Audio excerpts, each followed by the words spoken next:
वीरगढ़ में रिमझिम को आज अचानक ऐसा महसूस हुआ कि जिस नकाबपोश शख्स ने इतने दिनों से पूरे परिवार की जिंदगी में तूफान मचा रखा है, वह अब ज्यादा दिनों तक छिप नहीं पाएगा। उसके हर कदम में एक अजीब सी बेचैनी दिखाई दे रही थी, मानो वह कोई बड़ी गलती करने वाला हो। रिमझिम ने समीर से कहा कि अब समय आ गया है कि इस रहस्य का पर्दाफाश किया जाए। दोनों ने मिलकर एक ऐसा जाल बिछाने का फैसला किया जिसमें असली अपराधी खुद चलकर फंस जाए। दूसरी तरफ मायरा अपने कमरे में बैठी मुस्कुरा रही थी, क्योंकि उसे लग रहा था कि उसकी सारी चालें अब तक सफल रही हैं और किसी को उस पर जरा भी शक नहीं है। लेकिन उसे नहीं पता था कि आज उसकी जिंदगी का सबसे बड़ा राज खुलने वाला है। समीर और रिमझिम ने रूपवास को अपने प्लान में शामिल किया। रूपवास को पैसों का लालच देकर कहा गया कि वह नकली तौर पर अपहरण की कहानी तैयार करे, ताकि असली अपराधी सामने आ सके। रूपवास लालच में आ गया और उसने वही किया जो रिमझिम और समीर चाहते थे। खबर फैलाई गई कि एक बड़ा बैग पैसों से भरकर वीरगढ़ के पुराने गोदाम में रखा जाएगा और जो भी उस बैग को लेने आएगा वही असली मास्टरमाइंड होगा। ये खबर धीरे धीरे उसी व्यक्ति तक पहुंचा दी गई जो इतने दिनों से पर्दे के पीछे छिपकर खेल खेल रहा था। अगर आप रिमझिम के सपोर्ट में हैं तो इस वीडियो को लाइक और चैनल को सब्सक्राइब करके कमेंट में आई सपोर्ट रिमझिम जरूर लिखें। रात होते ही वीरगढ़ के उस सुनसान इलाके में हलचल शुरू हो गई। समीर दूर खड़ा सब कुछ देख रहा था, जबकि रिमझिम एक गाड़ी के अंदर बैठकर हर गतिविधि पर नजर रख रही थी। अचानक एक काले कपड़ों में लिपटी हुई शख्सियत वहां पहुंची और उसने तेजी से पैसों वाला बैग उठा लिया। किसी को उसका चेहरा दिखाई नहीं दिया। वह व्यक्ति इतनी तेजी से वहां से निकला कि कुछ पल के लिए सभी हैरान रह गए। लेकिन यही तो रिमझिम की योजना का हिस्सा था, क्योंकि उस बैग में सिर्फ पैसे नहीं, बल्कि एक खास तरह की खुजली पैदा करने वाली दवा भी मिली हुई थी।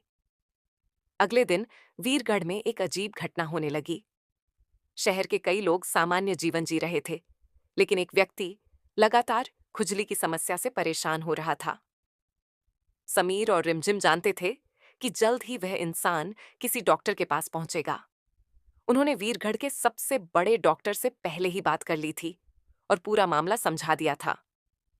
डॉक्टर भी इस रहस्य को जानने के लिए उत्सुक था। अब सभी को सिर्फ इंतजार था उस व्यक्ति के अस्पताल आने का।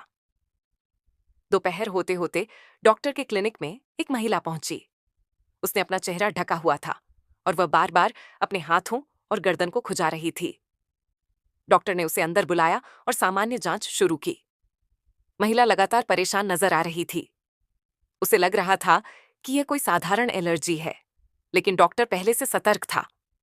उसने तुरंत समीर को संदेश भेज दिया कि जिस व्यक्ति का इंतजार था वह क्लिनिक में पहुंच चुका है। समीर और रिमझिम बिना देर किए वहां के लिए निकल पड़े। क्लिनिक के बाहर पहुंचते ही रिमझिम का दिल तेजी से धड़कने लगा। इतने दिनों से जिस चेहरे को देखने के लिए वह बेचैन थी, वह कुछ ही पलों में उसके सामने आने वाला था। अंदर डॉक्टर उस महिला को बातों में उलझाकर समय निकाल रहा था। जैसे ही समीर और रिमझिम पहुंचे, डॉक्टर ने महिला को एक और जांच के बहाने रोक लिया। तभी रिमझिम कमरे में दाखिल हुई और महिला को देखकर ठिठक गई। उसे ऐसा लगा जैसे वह इस चेहरे को पहले भी कहीं देख चुकी है। महिला ने जैसे ही रिमझिम को देखा, उसके चेहरे का रंग उड़ गया। उसने तुरंत वहां से भागने की कोशिश की, लेकिन समीर पहले से तैयार था। उसने दरवाजा बंद कर दिया। अब वह महिला चारों तरफ से घिर चुकी थी। रिमझिम ने उससे पूछा कि आखिर वह कौन है और इतने दिनों से उनके परिवार को बर्बाद करने की कोशिश क्यों कर रही है। महिला चुप रही, लेकिन उसकी आंखों में डर साफ दिखाई दे रहा था। वह समझ चुकी थी कि उसका खेल खत्म होने वाला है। कुछ देर बाद समीर ने बैग की बात छेड़ी और कहा कि उसी बैग में मिली दवा ने उसकी पहचान उजागर कर दी है। महिला के चेहरे पर घबराहट और बढ़ गई। उसने बहाने बनाने शुरू किए, लेकिन कोई भी उसकी बातों पर विश्वास नहीं कर रहा था। तभी डॉक्टर ने पुष्टि कर दी कि उसके शरीर पर वही रासायनिक असर दिखाई दे रहा है जो उस बैग में मिलाई गई दवा से हो सकता था। अब उसके पास बचने का कोई रास्ता नहीं था। रिमझिम ने एक आखिरी सवाल पूछा कि आखिर वह नकाबपोश कौन है जिसने इतने दिनों तक सबको परेशान किया। महिला कुछ क्षणों तक चुप रही। फिर उसने धीरे धीरे अपना चेहरा पूरी तरह से उजागर किया।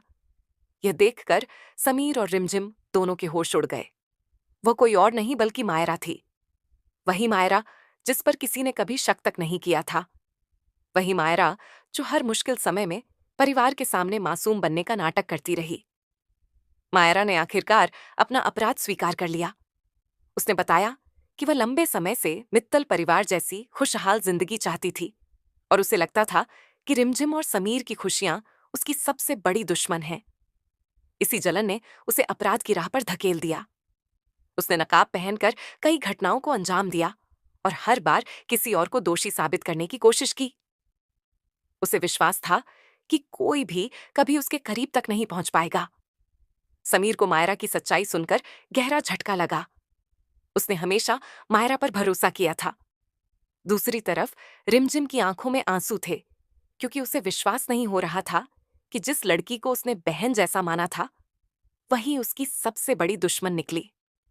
क्लिनिक का माहौल पूरी तरह बदल चुका था। अब वहां सिर्फ खामोशी थी और मायरा के अपराधों की गूंज सुनाई दे रही थी। मायरा ने एक और बड़ा खुलासा किया। उसने बताया कि उसके पीछे कुछ और लोग भी हैं, जिन्होंने उसे यह सब करने के लिए उकसाया था। ये सुनते ही रिमझिम और समीर समझ गए कि मामला अभी खत्म नहीं हुआ है। असली लड़ाई अब शुरू होने वाली है। मायरा ने कई नाम लिए, लेकिन उनमें से कुछ इतने चौंकाने वाले थे कि सभी की आंखें फटी रह गईं। उधर वीरगढ़ में यह खबर आग की तरह फैल गई कि नकाबपोश अपराधी पकड़ा जा चुका है। लोग राहत की सांस लेने लगे। कई दिनों से फैला डर धीरे धीरे खत्म होने लगा। हर कोई रिमझिम और समीर की तारीफ कर रहा था, जिन्होंने अपनी समझदारी और धैर्य से इस रहस्य का पर्दाफाश कर दिया। लेकिन दोनों जानते थे कि असली साजिश अब भी पूरी तरह खत्म नहीं हुई है। रात को जब रिमझिम अपने घर लौटी तो उसके मन में कई सवाल थे।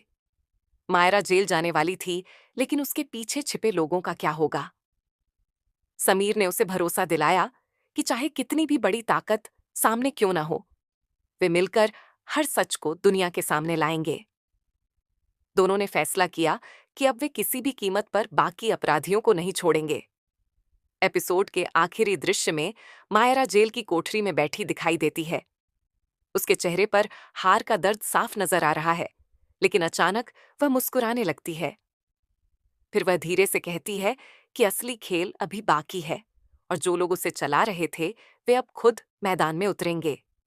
दूसरी तरफ रिमझिम और समीर को एक रहस्यमयी फोन कॉल आती है, जिसमें कोई अनजान व्यक्ति उन्हें खुली चुनौती देता है।